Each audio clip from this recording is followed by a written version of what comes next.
মাধ্যমে দুর্বল করে রাখা হয়েছে।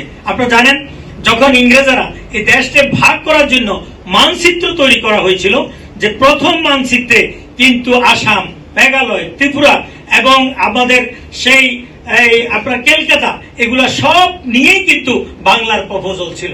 পরবর্তীতে কিন্তু রাতের অন্ধকারে কৌশলে এই অঞ্চলগুলোকে কাট করে দিয়ে বাংলাকে শুধু আলাদা করে এটাকে স্বাধীন করে দেওয়া হয়েছে। তাহলে বোঝা গেছে বাংলা নিয়ে ষড়যন্ত্র ছিল দীর্ঘদিন থেকে।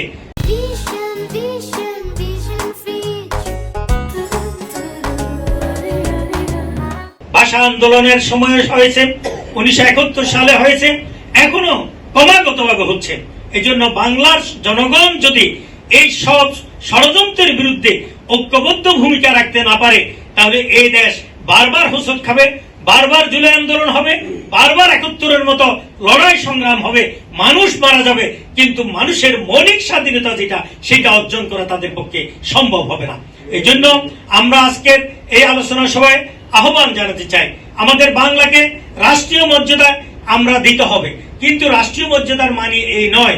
আপনি দেখুন, সুপ্রিম কোর্টের কিছু রায় বাংলাতে হচ্ছে, কিন্তু দেখা যায় যখন আন্তর্জাতিক কোর্টগুলো, ইন্ডিয়ার কোর্ট, পাকিস্তানের কোর্ট বা অন্য রাষ্ট্রের কোর্টগুলো যে রায় দেয়, সে রায়টা কিন্তু অন্যান্য রাষ্ট্রগুলো ফলো করে এবং ডিসিশন হিসেবে সাবমিট করে। তো শুধুমাত্র বাংলায় যদি কোনো রায় হয়, তাহলে সে রায়টা ইন্ডিয়া অথবা পাকিস্তানের অথবা অন্য কোনো আদালতে এটাকে সাইট করা যাবে না। তাহলে শুধুমাত্র জাজমেন্টটা বাংলা করার নাম কিন্তু বাংলার স্বাধীনতা না।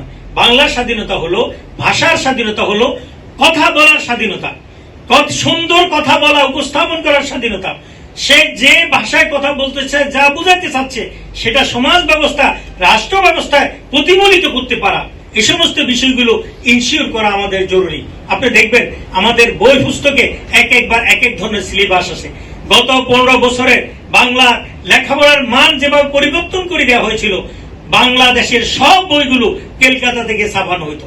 এখান থেকে যে বইগুলো ওখানে পাঠানো হয়েছে, দেখা যাচ্ছে কলকাতায় তারা নতুন একটা সেখানে প্রবন্ধ ঢুকিয়ে দিয়েছে, সেখানে মন্দিরে ঢুকিয়ে দিয়েছে, সেখানে কিন্তু মুসলমানদের ব্যাপারে অন্য কিছু ঢুকিয়ে দেওয়া হয়েছে।